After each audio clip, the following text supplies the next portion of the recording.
Good morning, and welcome to Who Am I? I'm so glad that you are here. I am so glad that I am here. I'm very excited to share my morning with you.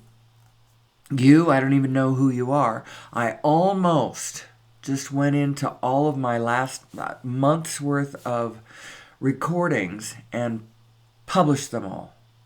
If you were a fan of my show, you might have wondered why I went dark. Well, I went dark because I just felt like there needed to be a buffer between me and the raw belching forward into the world my ideas. I decided that I shouldn't just do them and post them. I needed to wait. I've got almost a month's worth and I almost just posted them. I'm going to post them soon, I know.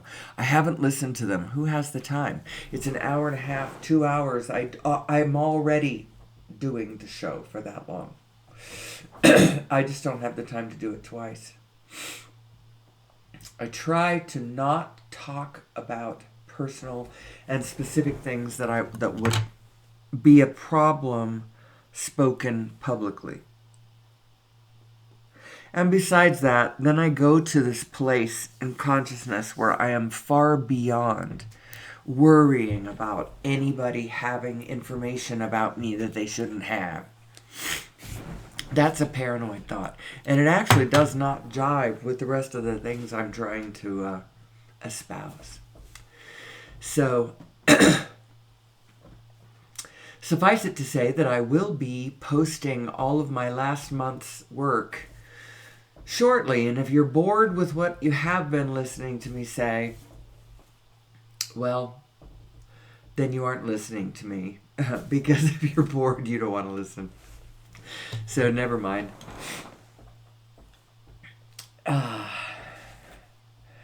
Where do I want to start? I had an interesting thought this morning that was inspiring me. Inspiring me to go somewhere in my consciousness, and that's always a good sign. I have a quote, and this quote from Nassim Haramein is an explanation of how we dovetail with the rest of the universe. So I'm going to tell you the quote, and then we're going to talk about it for just a minute. I tried to give this quote to my sister this last weekend, and I forgot exactly which of the small lined up with which of the big, and I butchered it tremendously. I'm sure she was not impressed with the concept I was trying to put across. Excuse me. Okay.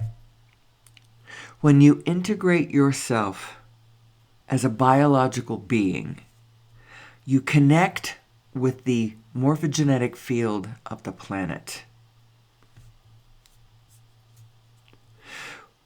When you integrate yourself at the atomic level, you connect with the solar system.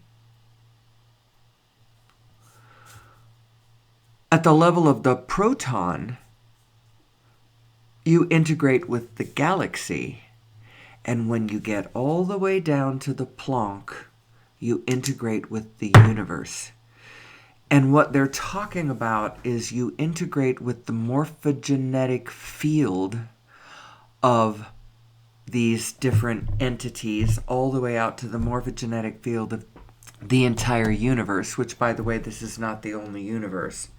And this universe is a black hole, and all the universes are black holes, and all of these entities in between are also black holes. They are integers. They are great vortices of... Anyway, when I talk about morphogenetic fields, what you're talking about is access to fields of information, data stream. It's just the way of the universe is to, without begrudgment, it passes, it shares information. And actually, what I was trying to tell my sister is I was trying to explain. So literally, as you go deeper and deeper into levels of meditation, your consciousness is hooking in with, integrating with, gaining access to the information of these deeper, larger and larger morphogenetic fields. The one of just the planet, and then the one where the planet is included in the solar system, and then the one where the solar system locks into the galaxy, and then there's one where the galaxy locks into the universe, and then there's one where the universe clicks into all the universes. And there you go. There you have it. There's the picture of the all. Now, I know it's overly simplified, but you kind of have to do that. You have to abstract and stream down and, to view the skeleton of the situation. So anyway, that's my quote. I need to type that up, and then I can put it up as one of the slides, and then people can pause it and muse on it.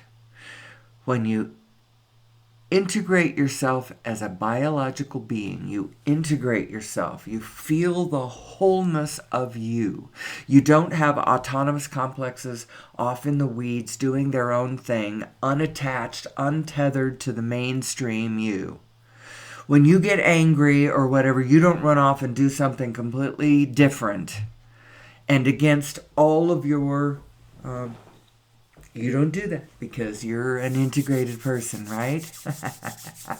I wonder how many of us are fully integrated. How many of us could claim that they actually don't have any autonomous complexes hanging out anywhere?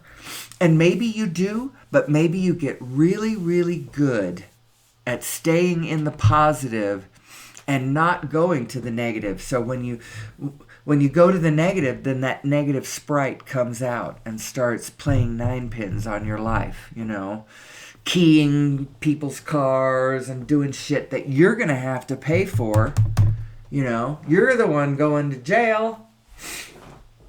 However, the reason that that's fair is because you're the one that let the demon drive your car.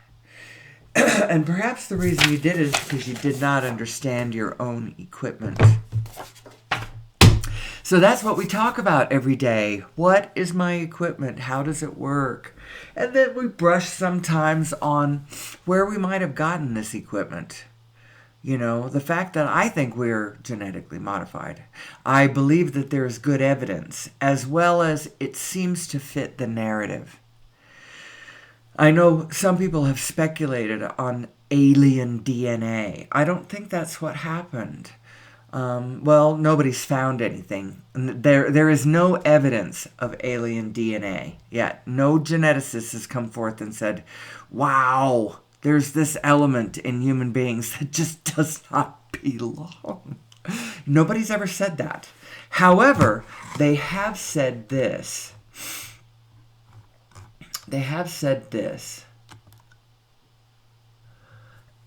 Human chromosome number 2 is a fused chromosome. And it's fused in a particular way that does not seem likely that it would happen naturally.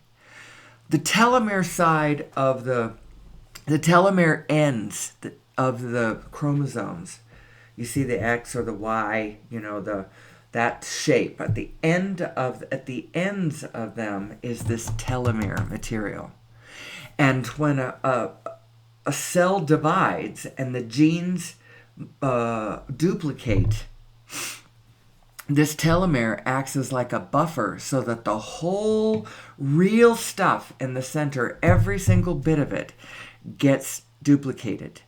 But in the process, a tiny bit of telomere is lost. So you either have to have techniques to rebuild that telomere. Actually, there's some very interesting things that rebuild telomere. Things like prayer and loving relationship and positive outlook and, all the kinds of, morally good things.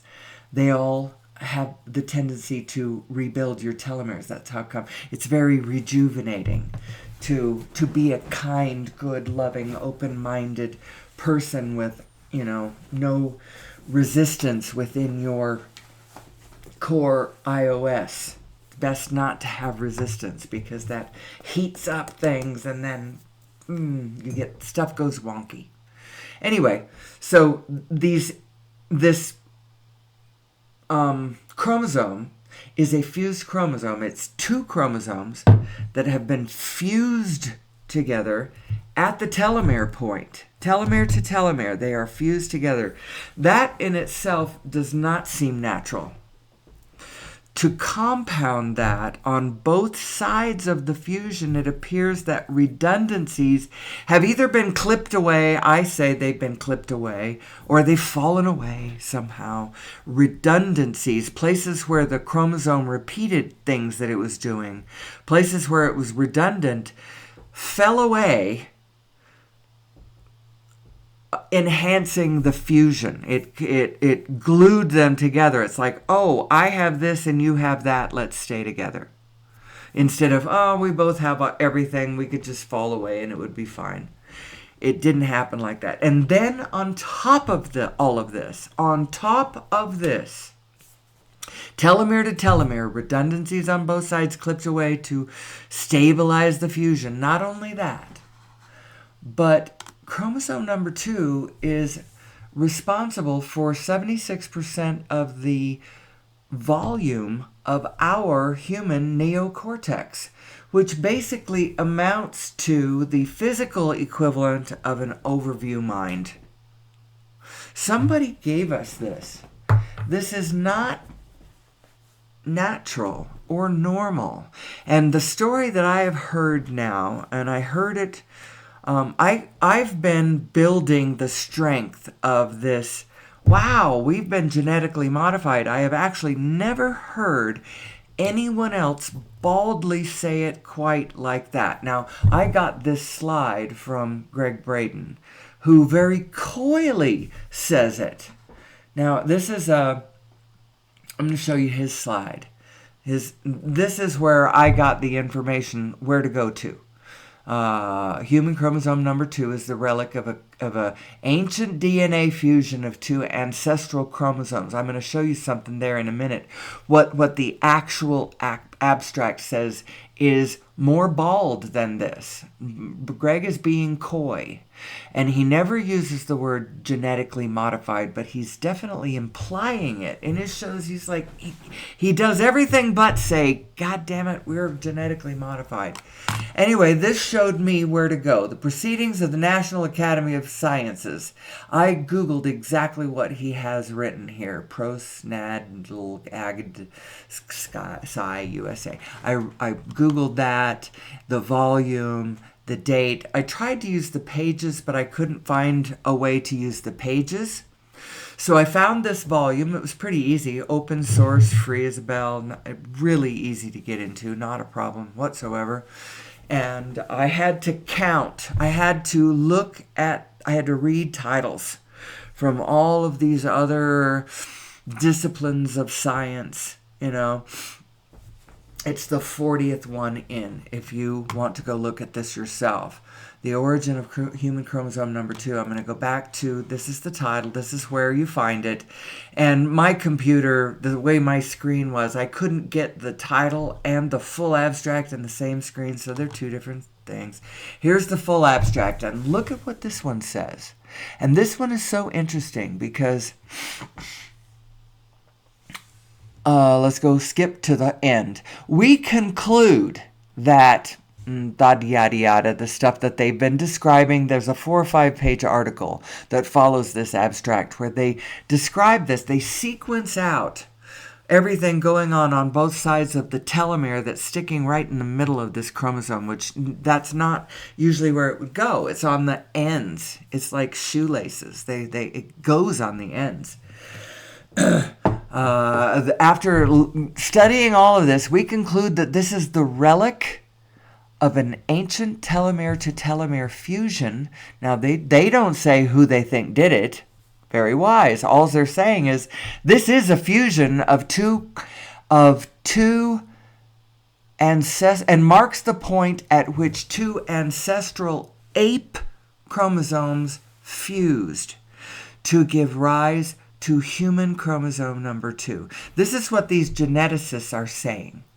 And this was back in 1991, and as far as I know, these geneticists themselves did not have an agenda. It's not like they knew what planet, our genetic surgeons had come from, or that they were espousing some greater agenda that this would have been made suspect then. I do not suspect this at all. I believe that these geneticists were sincere when they wrote this article, and I'm going to take them at their word. So it is a fusion. The question is, can you make yourself believe that it was accidental or natural, that it was spontaneous, that the universe just, finally. That the universe just spontaneously did this, as opposed to what makes a lot more sense is that somebody, and Bashar is making me think it might have been the Anunnaki who did this to us. And it would have been against their own laws. They have laws of non-interference amongst the planets that they visit, just like the Star Trek show would have you believe it is a good thing to do. It's a universally good thing. It is a good thing. You need to let things evolve the way God would have them evolve.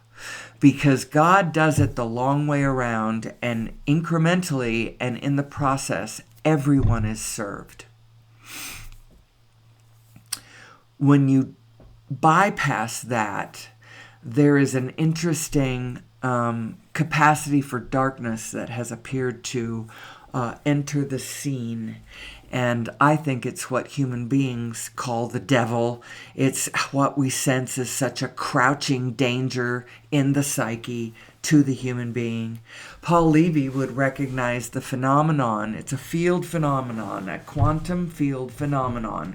And it's a psychic blindness that hits human beings. Because of our configuration, I believe is why this happens. Had we evolved incrementally over millions of years like other natural creatures do, we would have a better sense of the field around us, of how it operates, of how we blend with it. We wouldn't be so cattywampus with it and each other. We just wouldn't. It would be a different story. So anyway, I pull this up because I find this interesting. I think this is really interesting. I think it explains a lot of our character and our problems. And I'm going to go farther than this now. I'm going to move on to different aspects of what I think our issue and what would save us. Our recognizing who and what we are is going to go a long, long, long way.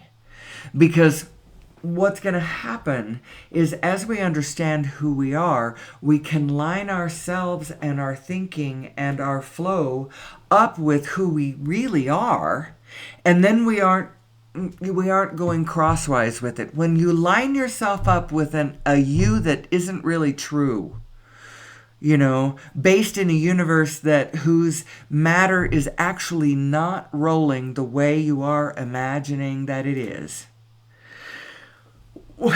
When that's happening, then your moves are off. You make a move to the right, and it's like a distortion in the field. Anyway, I believe that this would go a huge, huge, huge long way in us being better on this planet, being better with our fellow consciousnesses. Because I'm telling you right now, that diversity of animal life out there, animal and plant and non-human, and even not just non-human, but all of the enormous variety that humans come in, small and tall and dark and light and male and female and strong and physically weak but intellectual. And we are such an amazing quilt. We are such an amazing quilt, but you got to understand how the whole structure is set up. In truth, in reality, I do not believe that our current mainstream commercial plugged into the great picture that we've got going on between us, the conscious way that humanity has connected to each other right now, I do not believe that we are lined up correctly. I do not think that we fully are grasping how the universe is designed. Of course we are not, because we would not be operating on the kind of evil, angry, vengeful, frightened, desperate systems of punishment and war. It's all a travesty. It's an absolute travesty. I know that you would point to a lot of practical issues on the ground. Oh, but we have to do it this way because blah, blah, blah, blah, blah. Well, we don't have to do it that way. The reason that we do seem to have to do it this way right now is because the consciousness is not there. Everybody still thinks it's a good idea, which means they don't understand how the universe works. It's an obvious implication. It's an obvious implication. If you still act that way, then you are not understanding the ground, the base of the reality you're looking at. First of all, the first thing that I'm going to say that is so important, and it seems esoteric and it seems philosophical, but in a way it comes all the way down to physically, literally being true. There is a level of energy stream such that you can say truly, there is only one of us here. There is only one of us. There is only me. There is only me. So when I get my guns out and I go across the planet and I bomb the shit out of somebody else, I don't care who they are and I don't care how poorly they are behaving. There is a consciousness paradigm that is killing us, and I'll tell you what it is. It's scarcity consciousness, and I'll show you how it goes. When you believe, because you're looking at it, and it looks just like this, and so you're absolutely sure of what you are looking at. You look at the planet and the resources of the planet, and you say to yourself, well, there's only so much here. There is only so much here. I can quantify it. I can go out into the field. I can count every tree. I can add this up on spreadsheets. It equals a certain amount of resources. There is more and more and more of us. And so therefore we are splitting up this finite resource pie. And every one of us is getting less and less and less. That's what we think. And we look at the situation on the ground, and it would appear to be true. The deserts are marching. The resources are shrinking. But in actual fact, that is not the paradigm that we have to live in, because that's not necessarily the basic setup and structure. Not at all. Not at all. As a matter of fact, the more souls that there are on the planet with their overview, dancing with their overview, summoning more abundance into our collective experience based on what they want, based on following their desires and connecting to the whole big picture, we could summon up a freaking basket of abundance, there is and could be. I'm not sure exactly how you want to take the order of that. Because in a way there isn't, because we keep shrinking the abundance into scarcity because we believe that. We believe the pie is finite. We believe that we have to quarrel with one another over the scraps, when in fact we're not understanding how to work our own equipment in order to summon to ourselves and the collective group more and more and more. Let's garden the shit out of this planet, for crying out loud. We can do it. We can do it. We can encourage the abundance to come back. But you gotta believe who you are first. If you believe, people are destructive, people are terrible, the more and more and more of us, the less there is for me. I don't know. These things that we believe, they are not true. And we think them in our minds, and we get this sinking feeling. We think that sinking feeling comes from, oh, this is true. And of course I would have a sinking feeling about this being true, because that's awful. But the reason you're actually getting a sinking feeling is a completely different reason. And I believe also that people need to understand this. They need to understand the mechanics of their emotions, that they have been given to them, granted to them by somebody. I'm not going to say that I know who did it, but it would appear that this fusion would have probably happened around 200,000 years ago. It's very interesting. It would be nice to go back into the really ancient DNA and see whether human chromosome number 2 is the same, 5,000 years ago, or, how old is the DNA we've got? I know we had somebody in ice, for 5,000 years. That might be the oldest DNA. I don't know.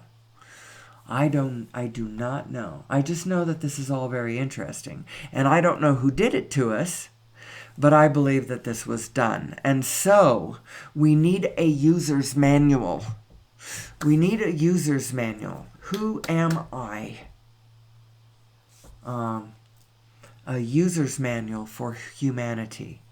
That is exactly what humanity needs to help us understand these complex human emotions that we have been given. What is physically causing our sensation of emotion? What on earth is causing that? Now, you can point to hormones. Oh yeah, when you have this feeling, then this hormone is produced, serotonin or adrenaline or blah blah blah. All of that. But what is really causing the feeling? We're going to talk about it from an experiential level. Somebody else is going to have to talk about it in a chemical level, because chemistry is not exactly my thing. But I know that there is a chemistry component that goes along, that dovetails side by side with these other descriptions of the experience. So what is it about our emotions? First of all, we're going to look at the emotional guidance scale. This is the scale of your emotions, going from very strong momentum of positive emotion. That's what you got up at the top. By the time you are in passion and absolute joy and filled with nothing but love and appreciation, by the time you're there, you have a great momentum of positive thought, emotion.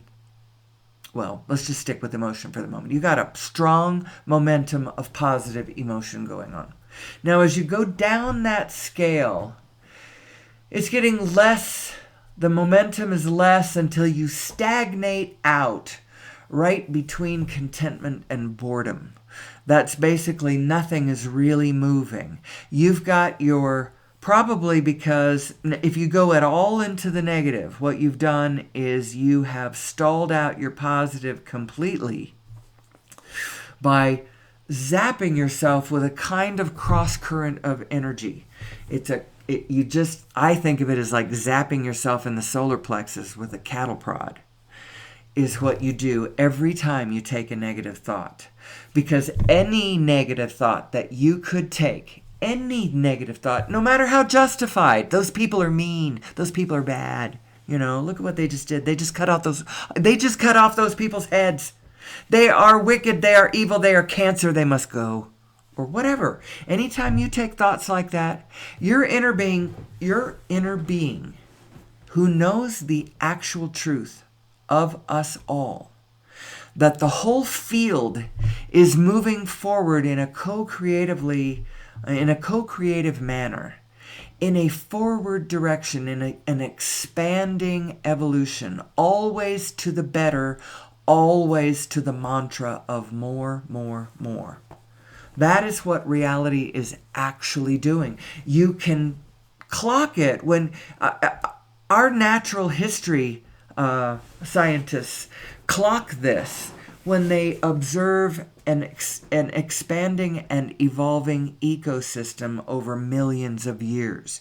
You can see the complexity that grows. You can see the diversity of consciousnesses that develop over time. Things get better and better and better. The edges smooth out and things are learned and information finally gets across. It's really interesting. We live in a blessed world. When you take a negative thought about yourself or others, you are going cross current to your own energy streams, your own inner knowing. You get out of alignment when that happens. And the more that you follow the thought, in spite of this growing feeling of unease that you are getting as you descend into this thought that you think is primary. You think it's primary because you're looking at something that you think is physical and you're like, well, physical is primary. And so I'm sticking with that physical. I don't care how bad it feels. It feels bad because, of course, it would feel bad for that to be true. But the reason it feels bad is not because it is true, but because it is not true. That's why anything feels bad. It's not because it's true, but because ultimately it is not true. And your inner being knows it, and you have just... So I'm going to come back to this slide, and actually another one too, showing the same emotional guidance scale. This is you. Think about it this way. You are two minds. Source mind on the left. Now, does not relate to your hemispheres. I'm just saying I've got this picture on the left of a wide open aperture. Let's call that source mind. And you have another one on the right, a tightly constricted, focusing in on something specific aperture that is you living your life in your physical body. That's your system. These are two minds. And so they are both vibrational. Your whole being is vibrational. And your two minds certainly are vibrational. Your source mind is thinking thoughts. Your source mind's thoughts are always looking to the possibilities of what can be done here. How can this be made better? Always looking to the light, shedding light over a large swath of possibility for you. Go anywhere where this light is, your source is saying to you, and I will shed light and we will work together and we're going to do this. We're going to live this cool existence. That's who you are. You have this overview that is helping you through the labyrinth. Now, I am going to call it a labyrinth because even though all is well, all is good, all is perfect, the fact is that there are things kind of like monsters lurking in the shadows. And these monsters, air quote monsters, they aren't really monsters. These monsters are actually beings who are way crosswise of their own design. They are out of alignment. Their specific minds are off in the weeds, nowhere where the light of their source is shining. And so the chaotic things that could erupt from their presence is lurking and imminent. And so you need to navigate dangers, absolutely, in this world. But the setup itself is bright and cool and wonderful. And not only that, if you understand your own design, the game is really rigged in your favor. But if you do not understand your design, then, oh my God, are you potentially banging around in a really dark space? The potential of the field to go cattywampus, that's the second time I've said that word today, I believe. You got to be careful about those words that don't get used much. If you get to really like them and somebody hears you say cattywampus, cattywampus, cattywampus, then you can't say it anymore and that word is lost. Isn't that sad? So anyway, let's go back to the emotional guidance scale. Here's the emotional guidance scale. When you start going down into the negative, so you take a thought about someone or something in the field around you, you take it upon yourself to notice something that you don't like. You know, somebody did all these good things. They stepped up in all these ways. But there's a couple of things that they do that, you know, they borrow things and they forget to give them back. Or they borrow things and they break them in little ways because they are agents of chaos, you know, but you love them. And so you can notice how they are stepping up to life in this amazing way with tons of energy and love and faith and willingness to just get in there and get dirty with life, you know, but doing a good job of staying positive and better than you've ever seen them do. So what do you focus on? Do you focus on all of these big, wonderful things that you could notice about who they are, how beautiful they are, and how smart they are, and or do you think that all of that stuff, that's taking care of itself? I don't need to notice any of the good stuff. What I notice is, oh, look, you borrowed that and you broke the edge of it. Oh my gosh. Is that all you can do is just break things? You got to be careful about what you notice. You have to be careful about the pros and the cons and the this and the that and the good and the bad. Because innocuously, what you are doing every time you notice something you like and then something you don't like and then something you like and then something you don't like and then something you like and then something you don't like. What you're doing is you're disallowing the potential momentum.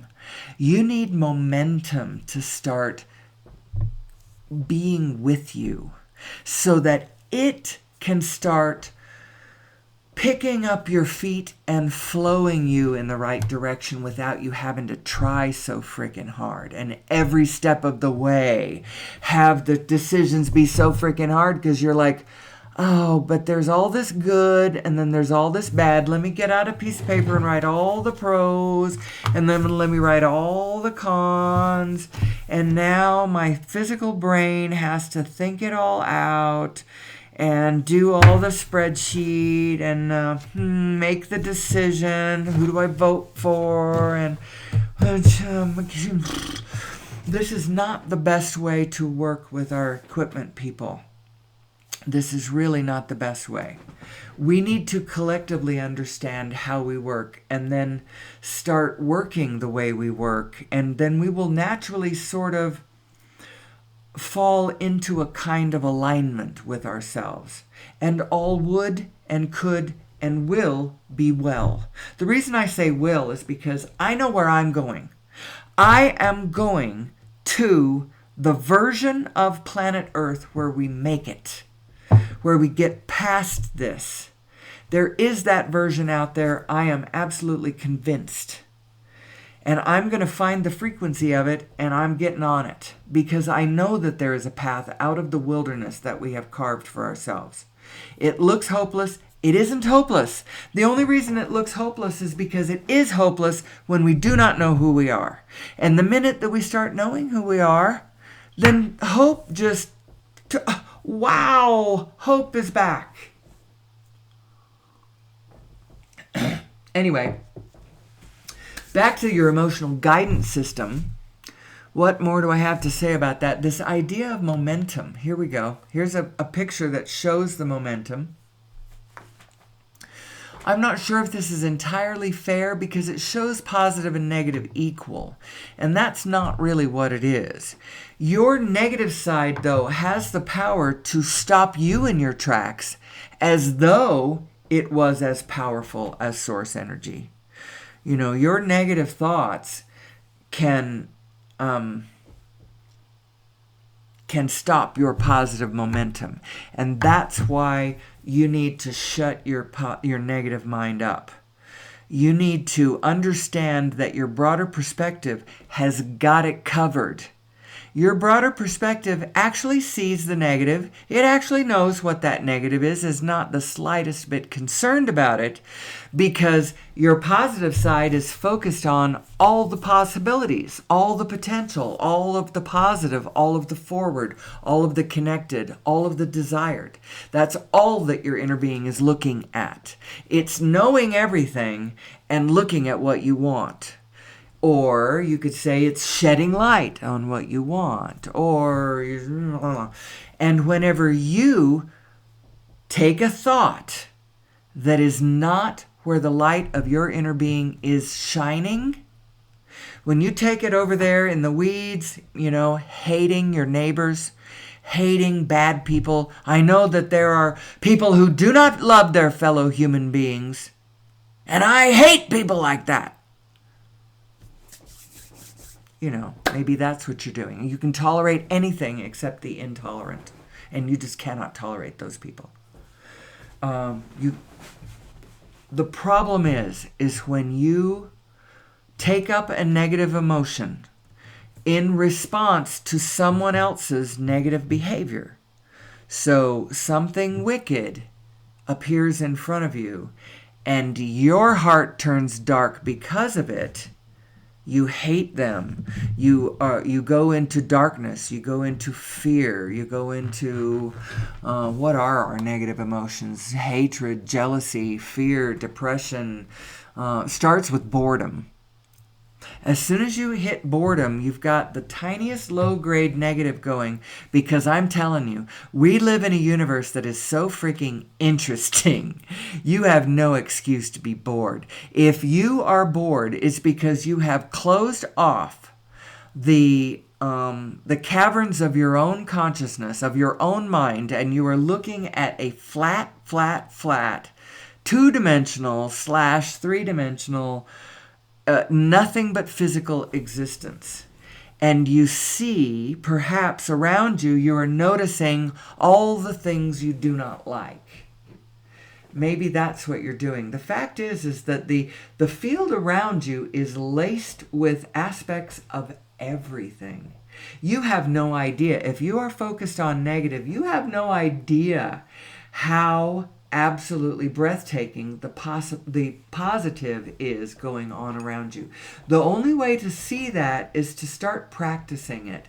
Now, Abraham has 30 days where you start off the day with a 15-minute meditation. I don't want you to do anything right now. Okay, sorry, I had a little thing pop up on my computer.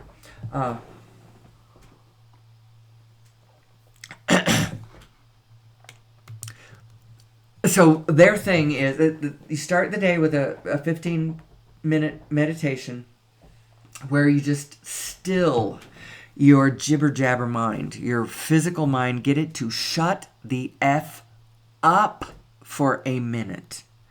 Know that you do have two minds. You have yourself that's going about its life, and you actually have a bigger self that is aware of bigger things and larger movements, and yourself as an older, larger entity. You actually do. You have two minds. But you don't really know about the other one because it's running at a different frequency than your physical, specific human mind usually is. You can tap into its frequency. You are capable of doing that, and I believe actually that human beings are capable of operating day to day, minute by minute, with good communication going across the synapses, across the divide between the larger self and the smaller self. You could know yourself to be this binary system. You could know it. And you could move every moment of your day consciously with an ear out for what your inner being might be telling you. Where do I go next? Where do I go next? One of the things you have to do is you have to shut up your what you think is primary is what's coming into your physical mind. That's not what's primary. That's secondary. It has an absolute use and a value, and when you get it lined up with the greater mind, there is so much meat for your physical mind to think about. I'm telling you, you'll never be bored again. This world is just so interesting. It's so interesting, and the possibilities and how you could work it and what angles you could do. You know, there is such a huge choice of ways to go that are all in alignment. The common theme of all of the different possibilities is a spirit. It's a can-do spirit. It's a connected to everything. It's a loving possibilities, full of possibilities. It's a pure positive momentum spirit is what it is. And in order to develop that spirit, and that spirit will take you downstream all the way to passion if you will let it. But the main thing that you gotta watch, be careful, don't do this. Quit crossing your own energy stream. Quit crossing it by either criticizing yourself or others. Yes, you are a bad person, and yes, everybody else is too. I hate human beings. However, we are also really cool, extremely blessed, practically divine. We actually are, each and every one of us. But we are not divine alone. It's like every human being has their own little tiny slice of the divine pie. I am my own little slice of God. And actually, in deeper, more meaningful ways, I can tap into, it is potentially possible for me to tap into the information stream of the entire universe, which means I can tap in to the wholeness of God from my position right here. When I understand who I am and how I am designed, when I get my emotional guidance system and I quit believing my negative mind, quit taking it literally, you know. Yes, it has something to say, and yes, you need to listen to it, but do not act when your negative mind is going. And as a matter of fact, if you would like to get your positive mind a good momentum so that you can ride the flow all the way to passion, and not just passion, but effective passion and connected passion that is effectively connecting with the rest of the field, so that your efforts are supported, so that your efforts are successful, so that your efforts are satisfying. You know, instead of banging around in misalignment, doing the pros and the cons and crossing your energy stream, positive thought, negative thought, positive thought, negative thought, positive thought, negative thought. Why can't I ever decide anything? Why do I not know what I want or where I'm going? It's because I keep doing that. Positive thought, negative thought, positive thought. I like that, but I don't like that. I like that, but I don't. Practice focusing on what you like. Try that. Because it turns out that you are in motion all the time. Your consciousness is in motion. It is riding probably for the moment. At least your small consciousness here. Here we go. Let's go back to this picture. The small you, over there on the right, is riding on your physical body. It's riding around in your physical brain, looking at things and thinking of things with its physical eyes, and, you know, doing all of that. And your, where was I going with this? Your bigger mind has the overview. You have to make the choices, little you, But boy, when you recognize that you actually have your own personal my giant, it's like your own personal Jesus, your own personal God, your own personal slice of the information of what's going on in the field around you, as well as what's going on across the universe. Although, that has lessening, there's a hierarchy of this data, how it relates to you. And remember the quote that I started my day with. Maybe I'm going to be starting every day with this one because I find it really interesting. When you integrate yourself as a biological being, you connect with the morphogenetic field of the planet. That's the informational field. A morphogenetic field is a field of information. When you lock into that morphogenetic field, you have access to all the information that forms that form, right? So when you integrate as a biological being, you lock into the morphogenetic field of the planet. When you integrate yourself at the atomic level, so imagine that as a meditation. You go into the center of the center of the center of the center of your center, like that. So as a biological being, you lock into the planet. When you go down to the atomic level, you integrate with the solar system. Go further down to the proton, you integrate with the galaxy, and when you get all the way down to the Planck, you integrate with the universe. I imagine if you get to the sub-Planck, you have integrated with the multiverse, if you want to go down one more level. But anyway, that's how that goes. And all of this produces your emotions. If you want to get a positive momentum going, remember this. Your positive mind is always positive. Always, always, always positive. And so you could ride that.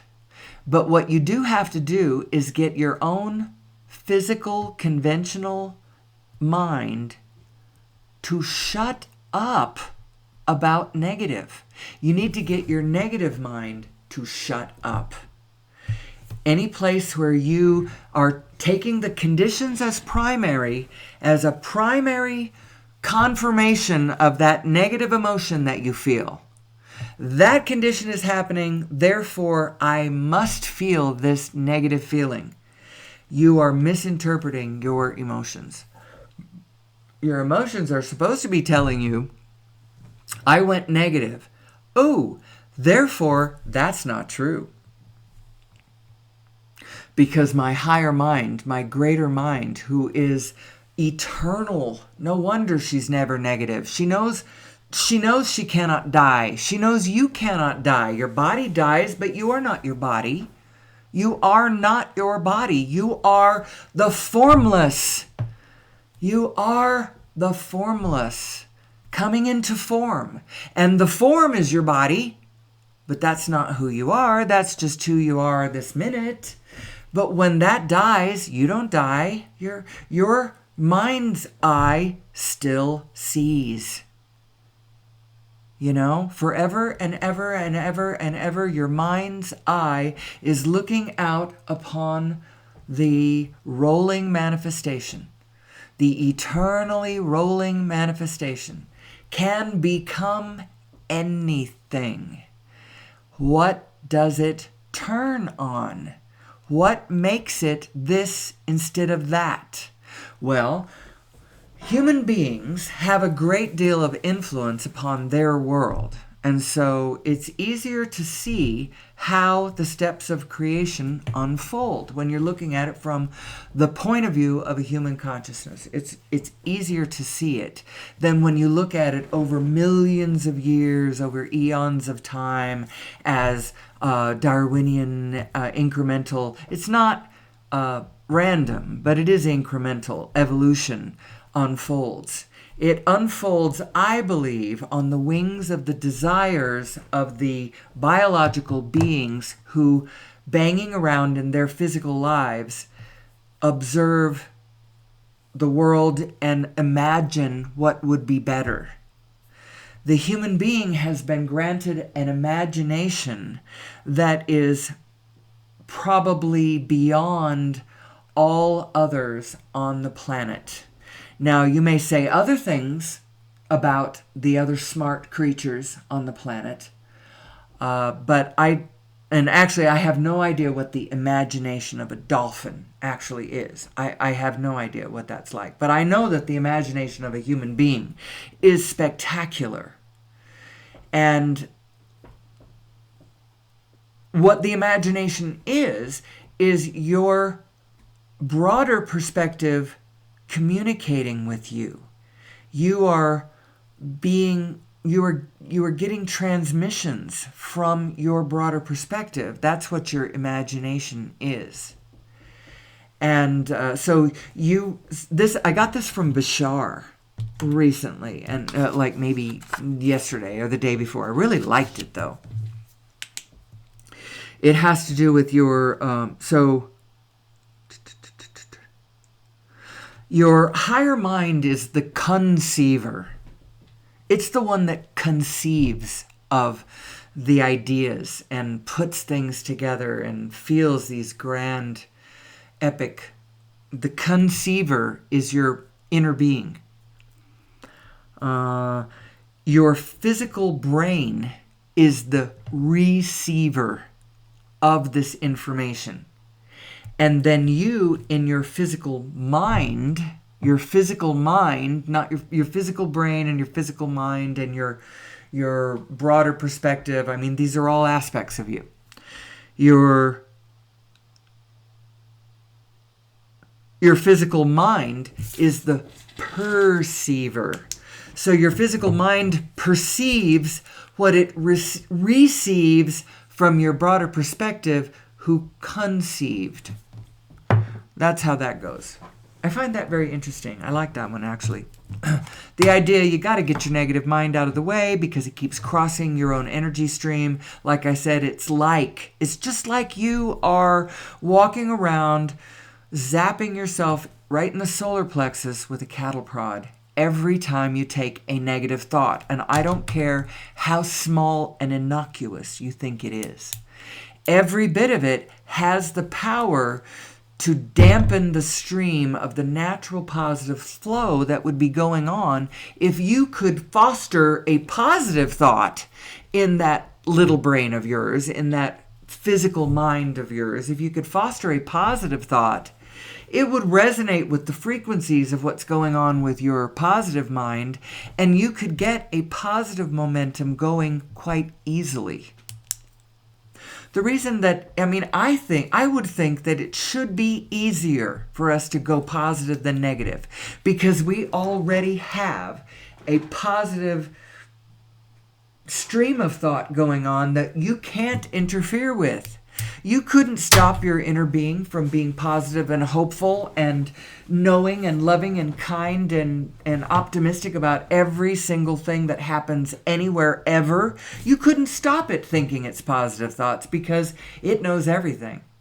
It knows where we came from. It knows where we're going. It knows the amazing future we've all got in store for us. As soon as we quit fighting with each other and misunderstanding each other, and start latticing together and actually bringing to bear every single one of our gifts. It's sort of like that movie Encanto, where everybody in the family had a gift that made the family stronger.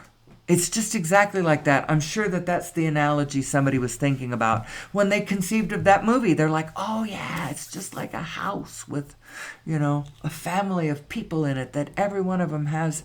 Well, that's what the family of man is. Although it doesn't look like that, because your neighbors are ornery when they do not know who they are. And you are ornery when you do not know who you are.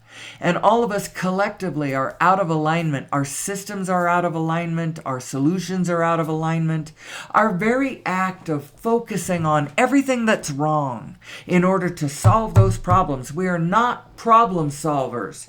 We are problem creators. However, we are solution finders. But when you solution finding and problem solving are very subtly different. It has to do with what you have put in the focus of the aperture, in the aperture of your focus. Have you put the problem or have you put the solution? Because whatever is in the center of the aperture of your focus, as you are thinking, as you are looking, it's a whole spirit, it's a whole frequency difference. Whatever is in the center is where you're going. And so if you've got problems in the center of your focus, then you're heading towards more problems, more problems, more problems. You may be able to fix one isolated problem, but you are headed towards more problems that will produce the same feelings that you've got. If you want to change the outcome, you got to change your feelings about it. Put something different in the center of your focus. As a matter of fact, I'll tell you right now, in the center of the aperture of the focus of your thoughts, ever, always, and I don't mean generally, although generally too. I mean specifically, moment to moment to moment to moment, you need to keep the positive in the center of the aperture of your focus. You can still see the negative. You can see it outside your peripheral vision. I see you, you pedophile. I see you, you know, whatever. You potential danger over here. I see you, but I'm not looking at you.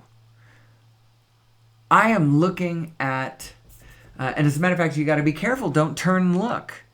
It's just exactly what the myth of the Gorgon Medusa, what that's all about, has to do with an admonition of where to put the center of the aperture of your focus on. Do not put it on evil. It will turn you to stone. You will not be able to act. You certainly will not be acting effectively anymore. You will no longer be an agent of good. You might as well be stone. Or whatever, or it freezes you in your tracks. Oh my God, I can't believe how bad everything is. Look at it. Look at the evil. If you decided with your physical mind to start studying the extent of evil on planet Earth, you could go down a rat hole of such scintillating wickedness, such abysmal. There is no bottom. There is no bottom when you decide to go that way. And what you've done when you take thoughts that go that way, especially if they're judgmental thoughts, if you're just, if you've somehow found a way to hold a positive platform as you observe all the wickedness on planet Earth, then you will have a different view. But if you go with it, if you go into the darkness with it, then you have gone someplace that your inner being is not shining light. And that's why it is so terrible over there. It is so, so, so terrible. When you go anywhere without your guiding spirit, without your light, you really are two beings. And when your little self goes without the bigger self, heaven help you, because anything can happen. That's when the world really, really, really looks wicked and looks hopeless and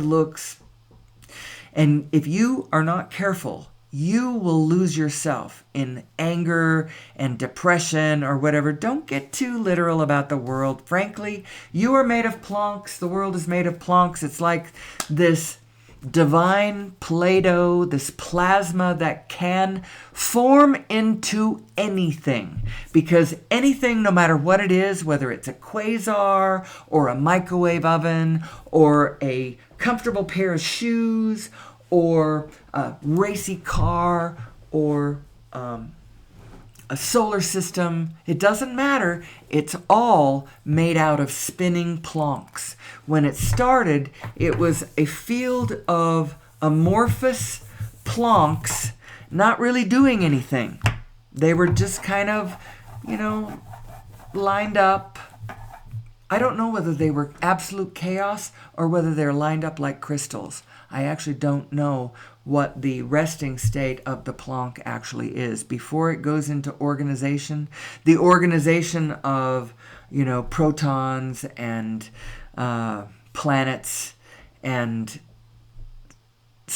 stars and solar systems and galaxies and clusters and superclusters and all that. Before it goes into that spin, I'm not sure what Plancks do, whether they are lined up like crystals or whether they're completely astructural. They're just like, throw them all in there, you know? I don't know which one that is.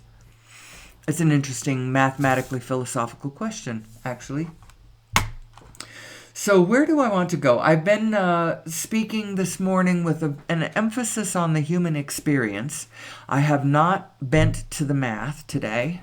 Where am I? I'm just over an hour. I have maybe a half an hour left if I wanted to use it. Let's see where we go with this. I have this slide, the 4 general states of being. And why do I think this is important? Because this represents your gas pedal and, such as it is, the brakes that you've got. You really don't have good brakes. There is no such thing. You can't really stop yourself, but you can slow momentum down. And actually, if you start slowing the negative momentum down enough, the fact is that you do have a general positive that is always going. It's out of your control. Your inner being is always positive.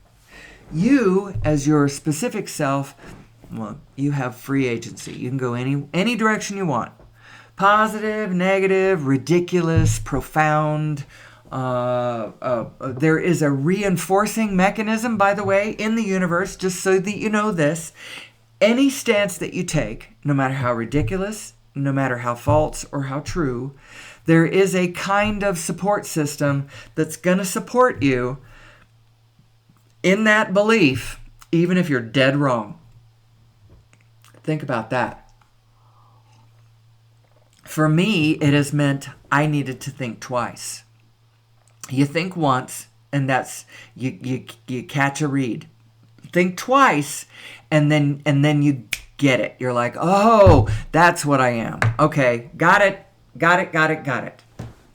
Now, from my point of view, one of the reasons that I am in this position that I am, being able to sit here and talk about this stuff, is for my lifetime, it turns out some people would rather have momentum and they don't care if they're in alignment or not. They want life to move. And other people don't care whether life moves or not. By God, they are going to stay in alignment. And that was more me. I do not like momentum without alignment. I went out and I tried a bit of it when I was younger. You know, just flew by the seat of my pants and just, did my best. Went out and lived some life and saw how it went. I started noticing something. I started noticing how things turned out when I felt one way and how things turned out when I felt another way, or when I acted on certain feelings, or when I pulled back from certain negative ones and then went ahead with positive ones instead, and how that turned out better, and, all that kind of stuff. I started noticing that. Turns out I hate negative emotion. I do not like any form of negative emotion at all. I don't like doubt. I absolutely loathe anger. I cannot stay angry at anyone. My anger will not sustain. I have made sure of that. It is absolutely impossible for me to hold a grudge. I cannot hold on to a grudge. I don't care. I don't care. I don't care. I have tried. I lived a life for a while with an alcoholic, and that was actually pretty interesting. And even with him, I could not hold a grudge. It was why I couldn't put my foot down and put an end to it and separate us. Well, he loved us more than life itself, and so it was going to be a negative battle. And I couldn't do it because I loved this person, for one thing, and I could not stay mad, but I couldn't... Well, he did us a tragic favor by passing away early. And so that whole problem, that whole conundrum was taken off of my plate, which made me very disoriented for a while. But I found my feet again, and I never went back to the chaos of that relationship. The next relationship I found it with an absolutely drama-free human being, which in a way suits me fine, because in a way he's kind of I'm not going to do anything without passion either, but he has no passion, so we aren't really moving, but it allows me to move in any direction I want. It's actually the perfect thing. I have asked for the perfect thing. And he's a delightful, wonderful man who is very open to ideas. I have every hope that as I become a better explainer of the way this works, he's already grasping it. I'm going to get him to stop his last negative things. And the next thing you know, there will be a positive momentum that will start sweeping him downstream. And who knows, I may see Bob in passion someday, doing something he's passionate about. Not just, I like that, it's okay, yeah, it's pleasant. He's sort of that kind of a person. Kind of like me. I have become that kind of a person. I'm not moving forward without alignment anymore, ever. Ever. I am not just going to just jump into it, no matter what, just for the sake of momentum. How does that relate to this slide that I put up? I do not want to dribble off into... I've had a pretty good energy this morning, and I've had a nice focus moving forward these ideas. I stated that this is your braking system, such that as it is, or it's your accelerator for sure. Anytime you go specific, the more specific you are, the more you are accelerating. And then if you run into something that is difficult, that is unpleasant, that doesn't feel good as you think about it right there at that point, you start feeling the discord of it. Pull back right there. Pull back to the general and look for another way in. What you're looking for is a specific positive. What you do not want is a specific negative. If you find yourself in one of those, pull back to the general and feel around from the general standpoint until you can find your way to a general positive. And then from a general positive, try to find your way into a specific positive. That may still mean looking at the same negative landscape. Maybe you're looking at the same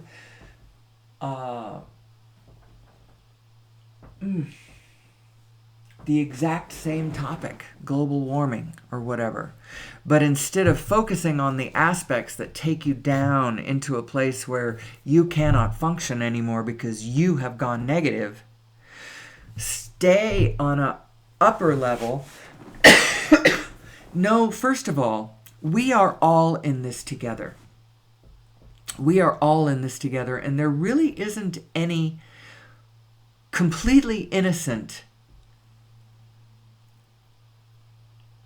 participants, because we've all also been in on this forever. And everyone is in the position that they have put themselves in over eternity, because whatever you're looking at is exactly the lesson that you want, that you need, that you have asked for. And because of the law of attraction, everyone is actually the master and in control of the center of their own spin. So I can't help you anyway, really. I can from the outside. Your problem, if you have any problems, is that you're out of alignment. If you're in alignment, then you're getting all the information you need from your source. And source is telling you how to move every moment. And I would never, ever presume to interfere with that. If you're having problems with that, then it's because you're out of alignment with that system.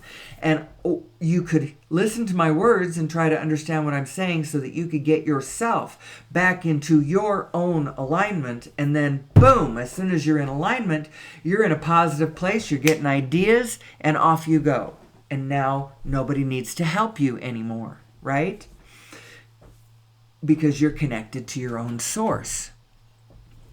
The only way that you can do that is if you're in a positive, because your source is positive. You could not be connected to source and be negative because source is not negative. So now you're connected to something else.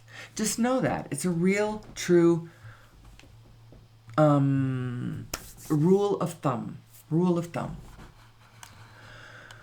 So, what else do I want to talk about? I don't think I'll do the cymatics story. Maybe I should, because I think I might be putting this one up.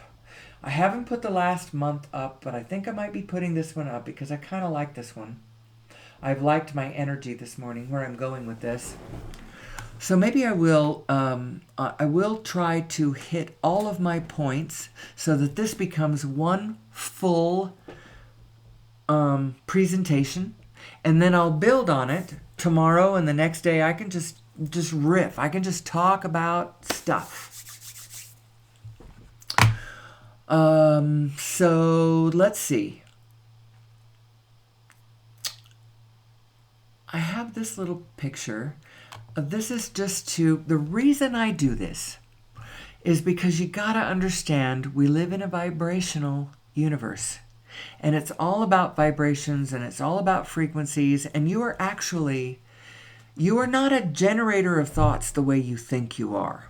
The conceiver of your thoughts is your higher self. That one is conceiving of things. It's true. And then you, in your physical body, your physical brain is receiving those messages. But it's still you. It's you are conceiving, and then you are receiving, and then your physical mind is perceiving. It's all frequencies, and the whole idea of what universe you want to plug into has to do with what frequency you tap into, which of the universes that you tap into. They're all on different frequencies. Do you want to tap into the one where from this moment forward it goes in a really dark, angry direction? Because it will. You can get that. There are versions of Earth where the storms of chaos wipe us out.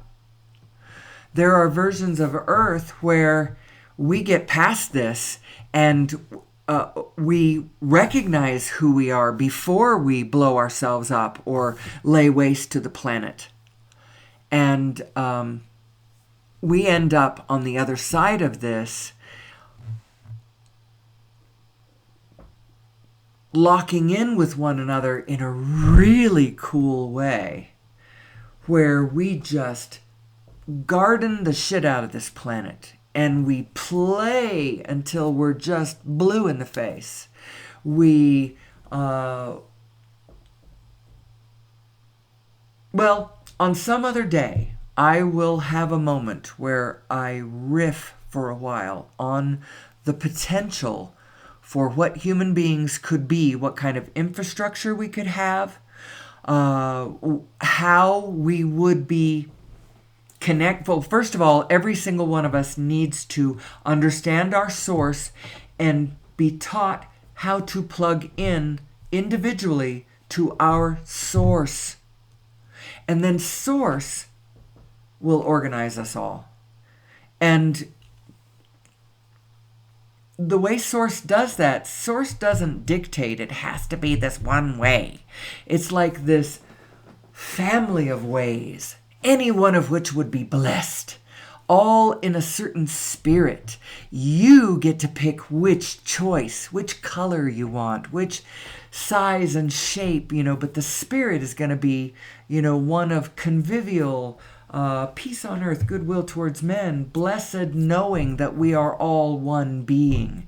I do not raise my hand against you because you are my own body. And when I go to war against you, I have gone to war against my own body. It's like an autoimmune disease. War is like an autoimmune disease. It really is. So anyway, I bring this up because the study of cymatics is the study of the relationship between vibration and form. And the father of this line of thought, I don't know if you'd call it a science, I'm not sure what it is, a man named Hans Jenny, who would take a metal plate and sprinkle on a granular medium and then pipe a vibrational frequency through the plate, and lo and behold, a pattern would form, a coherent pattern would form on the plate. This is what you're seeing in the upper right and lower left. This is some sort of a black metal plate, probably metal. I'm assuming it's metal. And then some sort of a golden granular medium so that you can really see the patterns. Now, interestingly enough, when you change the frequency, you change the pattern, and then what happens is in between, one pattern isn't quite gone, the other pattern isn't quite here, and it looks like chaos. This is what mankind is experiencing right now, because our frequency is changing and the patterns are changing. And some of what we had in place is still there. Some of the old-fashioned forms, the religious and economic and geopolitical, economic systems, they're kind of on old paradigms with new patterns in the field, not fully formed. It looks like chaos. It isn't really. And I just bring this stuff up because it's a good visual illustration that helps you imagine, oh, it really is vibrational. Look at these cymatic patterns on the upper left and lower right here on biological beings. Not to mention the cymatic patterns in snowflakes. It's because out there in the atmosphere, there's all these frequencies going on. It's all frequencies everywhere. Everything is made of frequencies. You are a frequency. Every one of your atoms is on a frequency. They're clumped together in like frequencies. You are a frequency. So up in the sky, as the snow is forming, there's all these frequencies everywhere. And the only way that two snowflakes would ever be the same is if somehow they hit the same frequency as they were forming. But that isn't really very likely. And if it ever happened, you would never, that snowflake over there looks like, and then the one on the other side of the planet, there's another snowflake, exactly the same frequency. You wouldn't notice that. But that's what that is. Cymatic patterns. I like that. I find that interesting. Here's another one I find interesting, and I bring it into the whole presentation. I'm going to call this one a whole presentation. I'm going to finish it as a whole presentation. And then from tomorrow on, I'm going to assume that anyone who wants to know the foundation of what I'm saying can listen to this one, recorded here on April 20th. Isn't that an interesting thing?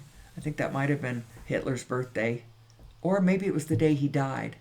I also think it's Cannabis Day or something. I'm not sure exactly. I think it's the 20th of April. What else? Is it Earth Day? No, that's the 27th. I don't know. Anyway, that's the day I've recorded, is the 20th of April. And after that, the 20th of April, go back and listen to the one I did on the 20th of April. It did the whole presentation, and everything else I do, I riff from that point, from that understanding. If you understand what I said on the 20th of April, then you're up to speed and you can jump into the room, jump into the conversation. The idea is non-resisted thought. We're not thinking in practical terms in the sense that we're never going negative. We're not going to stop anywhere and go, oh yeah, but that's not possible. This right here, I've put up the 5 kleshas. These are from Buddhist philosophy, and they are considered to be the root causes of all suffering. This is, to me, a translation of who am I? who am I? And not knowing who I am is causing all the problems. Not knowing this quantum field, that I am a field phenomenon as well as an individual phenomenon. I am both. And that which I do, that which I think, that which I see is all affecting the field around me. And others are doing the same to me because we are a field phenomenon. What does that mean? It means that whenever somebody over here creates systems that imply that they do not understand who they are and how it works, those systems out of alignment, they cause over here in this other part of the field disgruntlement and chaos and disquiet. I call it Shiva energy, and it's just sitting there in the field. And those of us in the population who don't have a positive momentum that they are already working on, when they come across Shiva energy, they pick it up and they start wielding it. And what happens? They start destroying things. They loot. They bomb. They fuss. They cause chaos. They cause little storms of chaos. And when they resonate with one another and get together in big groups and have meetings about it, then the next thing you know, they are unfolding in storms of larger chaos. Shiva energy. It is caused by the crossing of our own energy, by the negative mind creating this thing in the field. And you can see how come it would happen. So I create a system. It doesn't understand the reality. So it doesn't fulfill the needs of the creatures around. It wasn't connected to Source. Source would have given me the impulses to add those elements that would have included the rest of the group, but I wasn't connected to Source, so I left some things out. It isn't fulfilling everybody's needs, and now there are beings within the system whose needs aren't being met. What's happening? They're getting angry, they're getting desperate, they're getting frightened, and they start acting chaotically. It's Shiva energy. You don't have to take this shit personally. We are letting the demons out to roam the land because we don't understand what unleashes them. We don't understand the demons within ourselves. We do not understand how these energies are moving and flowing and who you really are and where your identity actually is and what happens when you put your identity here or you put your identity there.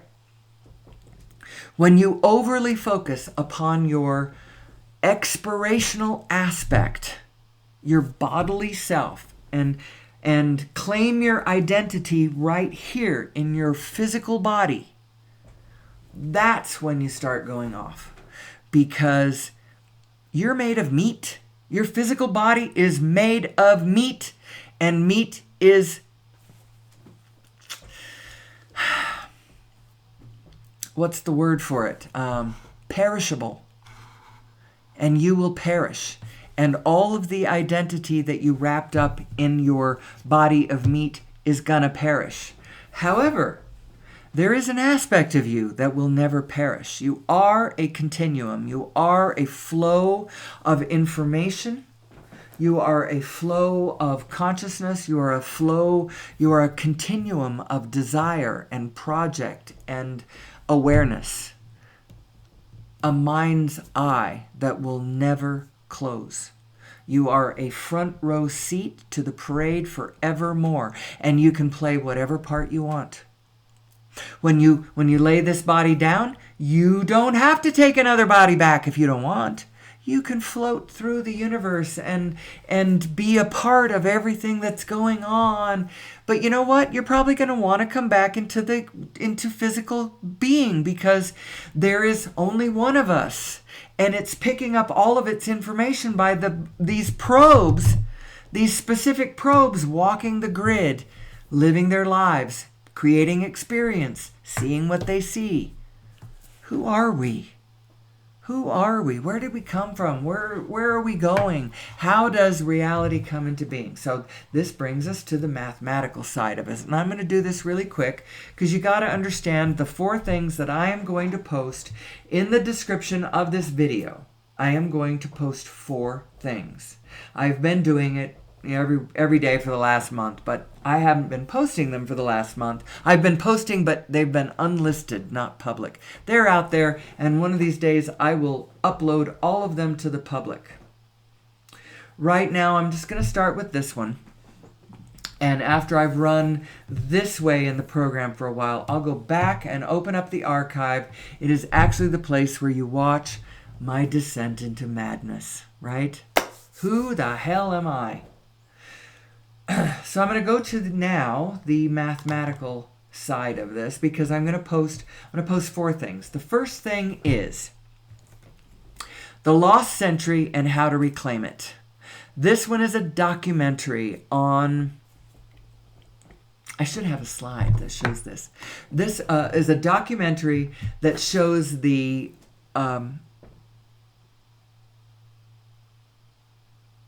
it documents the suppression, the aggressive suppression of energy ideas over the last over 100 years. And something that they call over-unity devices. Not all of the devices that have been suppressed are actual over-unity devices. I don't think any of them have been actually plugged directly into source. But they're plugged into all kinds of things. An over-unity device is one that appears to put out more energy than it takes to run. The reason that this is possible, because physics says that that's not possible. You can't get more out of a system than you put in. But the thing is that it's not a closed system. It's all an open system, and actually source energy is everywhere, and you didn't put more energy in than it's putting out. It just, right there in that particular little moment, it looked like you didn't put as much in as coming out. But there is unlimited energy everywhere, non-locally existent in every point in creation. So in a way, there is no such thing as an over-unity device, because an over-unity device assumes a closed system, and there's no such thing as a closed system. The whole thing is open to everything. It's all exchanging its information across the gaps, whether we try to block it or not. It's sharing the information.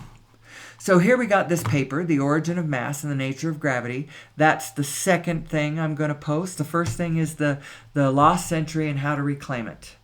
It's a YouTube video, the free version of that. I bought a version from... it's the same movie. It's not a different version. I bought it on a different platform. It's available to buy all over the place, but you can also get it free, and so I'm posting it on YouTube so that more people will have access to this frickin' information. You think you live in a country where your government is benign and has the right spirit, and, well, that's not true. And the reason it's not true is because we collectively do not know who we are. Well, that's my thesis anyway. So this is the paper, The Origin of Mass and the Nature of Gravity. This is the full abstract, if you want to try to read that. The second thing that I post in my description of this YouTube video is the 37-minute YouTube video that describes this paper. I have screen captured 13 slides from it right here. You can see this is kind of like a preview of what's going to happen in that 37-minute description. So if every proton is a black hole, and it's a little integer of information encapsulating all the information of all the universe right there in the Planck field of a single proton. It's a black hole. And because it's a black hole, it's going to have Hawking evaporation. And so it means it's not going to be a permanent thing. But it is going to last a long time. Your average proton, probably from the inception of the universe, from the time that Big Bang boomed, you've got 10 to the 35 billion years before that proton is going to evaporate. It's quite a long time. We've only gone 14 billion years. We haven't gone 10 to the 2, let alone 10 to the 35. I like that slide. Here we go. I'm just going to go through this really quick. Anyone who is more interested, check out the movie, the 37-minute video of this movie, and what this mathematics is actually trying to say about the nature of reality, about the nature of consciousness, about the nature of us. And remember my quote that I started with about integrating yourself first as a biological being, and it clocks you into the morphogenetic field of the planet, and then into the solar system, and then into the galaxy, and then into the... Here you go. Here's what a Planck actually is. How do you get a Planck? You take a photon going at the speed of light. A photon is a packet of light, and so they tend to go at the speed of light, crossing its own diameter. And it goes a particular length to do that. It takes a particular time for that to happen, and then associated with that eeny-weeny blip of energy is an eeny-weeny blip of mass. That's a Planck. That's how you get it. And the whole universe is made of Plancks. And those Plancks get together and they become longer frequencies.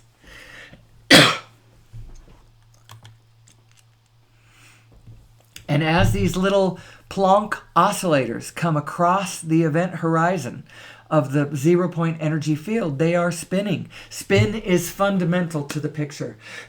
You can't have mass or energy or anything. You can't have anything without spin. There is no apparent anything without spin going with it. What causes this spin? It's gradient density. A hurricane is an event caused on the surface of planet Earth. It's actually caused on the surface of the water by a shifting...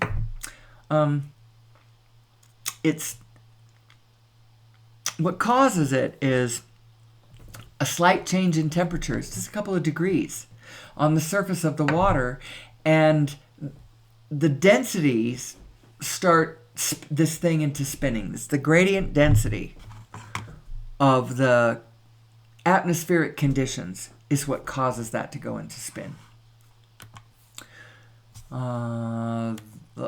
Is this the one I like? Where is it? Black hole math diagram. No. Oscillator mechanics. No. It must be this one. Yeah, this one. I already showed it, but I didn't say it. I like this one because this one I screen captured from the paper itself, not from the video of the paper. I should probably put in a link to the paper, too. I should go find that. I think I have it up on my computer. And put that link in as well to the actual paper itself, as well as the YouTube video explanation of the paper. This one I like it because what you're looking at is it is showing how mathematically there is a relationship between all of the Plancks inside of a single proton and all of the protons in all of the universe. So, let's see. Do I have anything left to say before I wind it up for the day? Well, since I have decided that this is going to be a full presentation, I'm going to do the last one too. I'm going to do the Kafka doll story. If you have never heard this, it's a beautiful story. And it illustrates, it's very illustrative of how love and consciousness works across time. And we have a little moral to the end of the story. It's a really short story. At 40, Franz Kafka, who never married and had no children, walked through the park in Berlin when he met a girl who was crying because she had lost her favorite doll. She and Kafka searched for the doll unsuccessfully. Kafka told her to meet him there the next day and they would come back to look for her. The next day, when they had not yet found the doll, Kafka gave the girl a letter written by the doll saying, "Please don't cry. I took a trip to see the world. I will write to you about my adventures.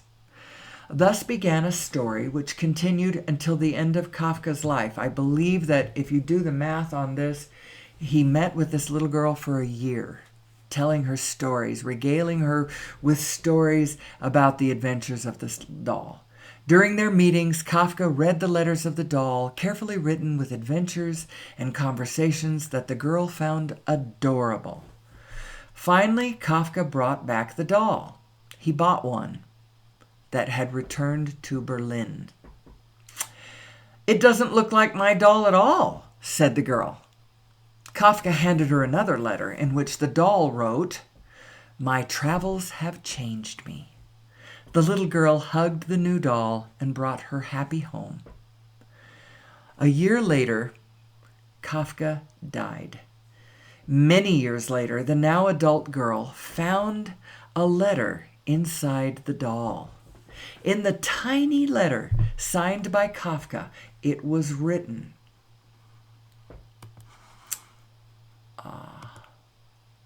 "Everything you love will probably be lost, but in the end, love will return in another way." Love is here to stay, folks. Love is always here. Love is always here to be found.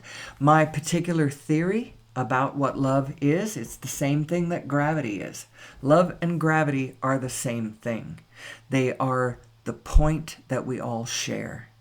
That singularity of all singularities. The singularity of all singularities at the center of all things. That point that we all came out of together. That point that we go to and everyone's there. That's what I think love is. So anyway, I think that's a wonderful place to leave it. I am 1 hour and 41 minutes in. That's a little bit long, but since this was a full presentation, I'm okay with it. And until tomorrow, I hope you will be back. I think I will post tomorrow. Let me see. I do like this little guy right here. Oh, nope, that's not the guy. Oh, this one. Until tomorrow, I bid you peace, and may the source be with you.